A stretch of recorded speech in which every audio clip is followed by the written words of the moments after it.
the personal assistant type stuff.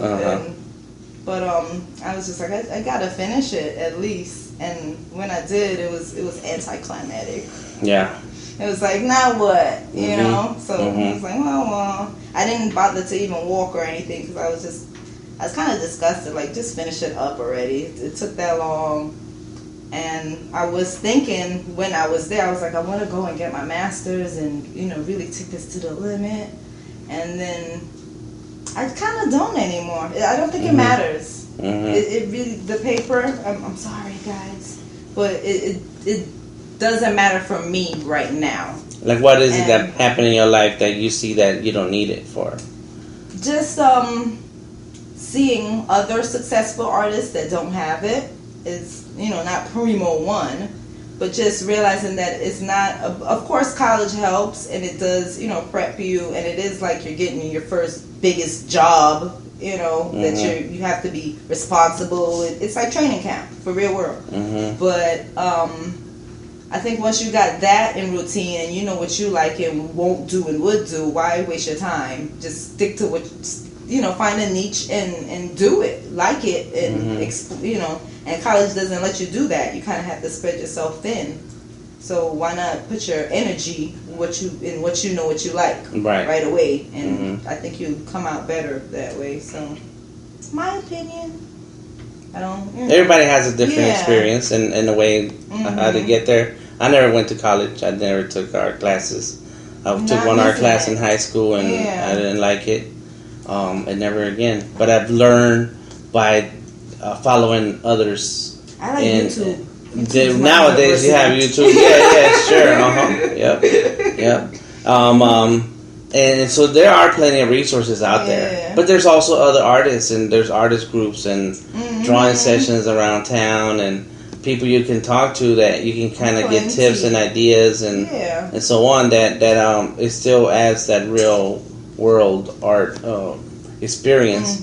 It's just but the whole school part of it.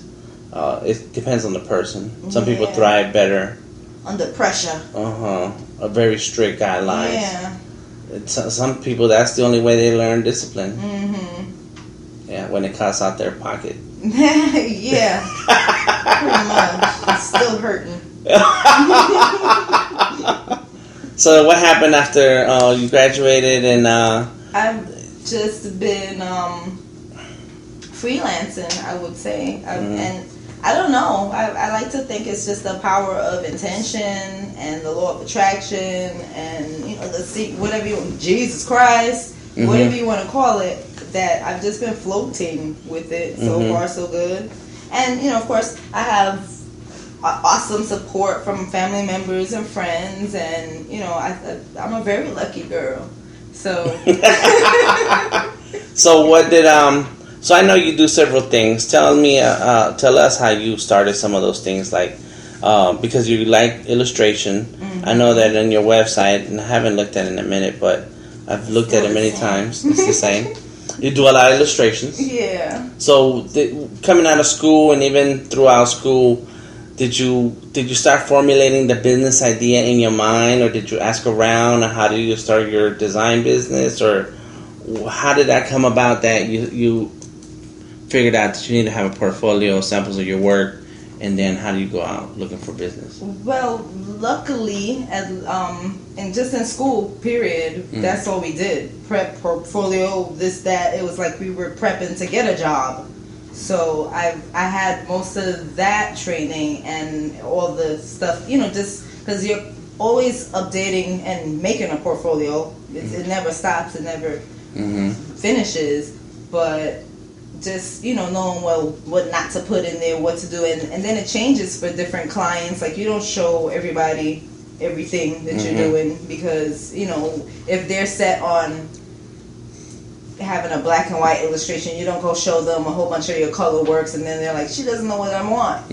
So I kind of tailor and suit whatever I'm shopping for. Well, whatever you're looking for, that's what I show you.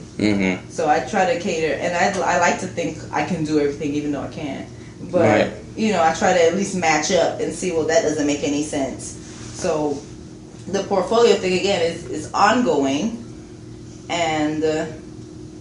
just the business side of it. How'd you get your mind on that? Yeah, how did you get started on that? Well, Craigslist is my friend. Really? Yeah. When I first started, I would troll through there and just look and see, well, so-and-so illustration needed this and that and that. And, of course, I would see, like, hey, I learned better. Like, hey, there actually are legit opportunities out there. And you just filter them out by asking them for your money, at least 50% up front. You don't do, rush and do stuff for free. And that works out. And then from then, I've just been working off of referrals and just family members and friends. Like, well, Asha does this, I guess I, accidentally hopped up on some type of, not a community, but everybody doesn't know each other. But I get a lot of referrals from people that I've worked with for years and years, and a lot of repeat clientele. And I think Atlanta has a lot of entrepreneurs and people that are trying their own little side hustles and things. So everybody's always needing a logo, or everybody always has, I hate to say, the pipe dream of being an illustrator, a book writer, and they need a book cover. And that's what I've been doing for the past few years, just facilitating those type of people that, have their own dreams and they're working on it and are willing to invest in it. Right. So that's the hard part, to get them to see the value. So I also know that you had done some what do you call those? A sip and paint classes and stuff. And you've done some modeling. Yeah, that was that one time. No, one time.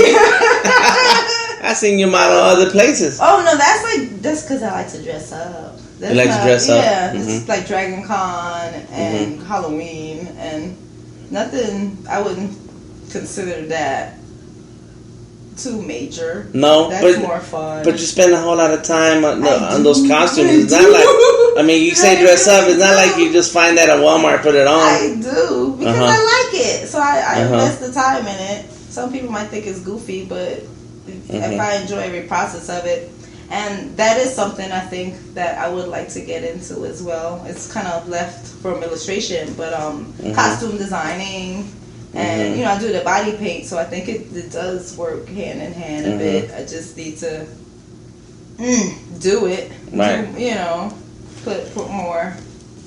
So tell us a little behind it. Yes, just more time, right? Just some investment money to buy materials. I know. Give it to me.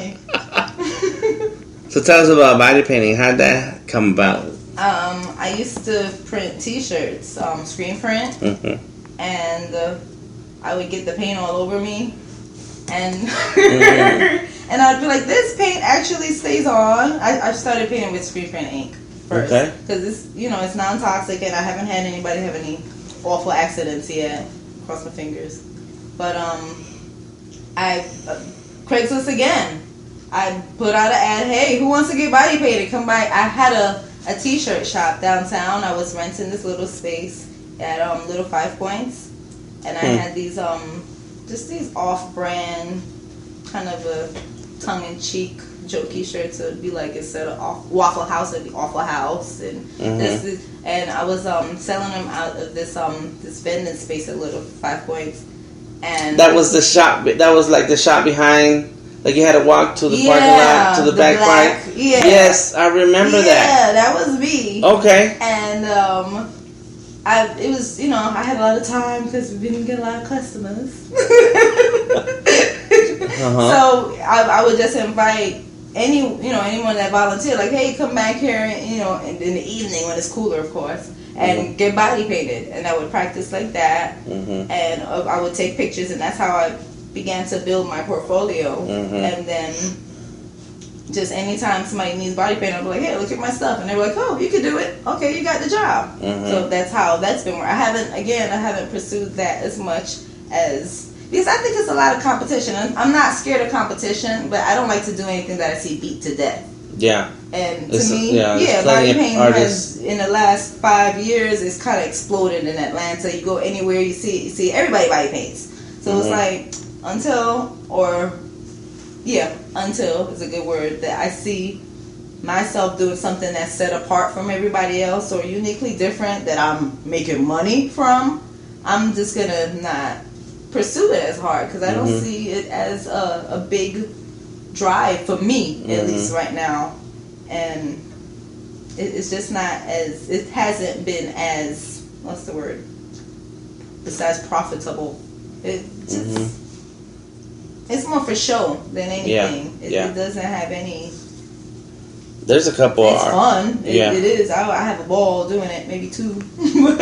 Right. But it's not, as profitable for me as other things. Right. Yeah. So along with the school with going to school for the art of it, a couple years ago you took the LAE class. And what was your focus? What did you want to get out of going to taking a course where the focus was the business of art? I kind of wanted a refresher course because while in class, most of the stuff, it's kind of like I knew, but I wasn't really making use of. And most importantly, I just wanted to network. I wanted to meet my like minds and meet other people that were interested in pushing their career as I was, and it's not just a hobby if you're here, and just to meet and network, and I think mission accomplished. So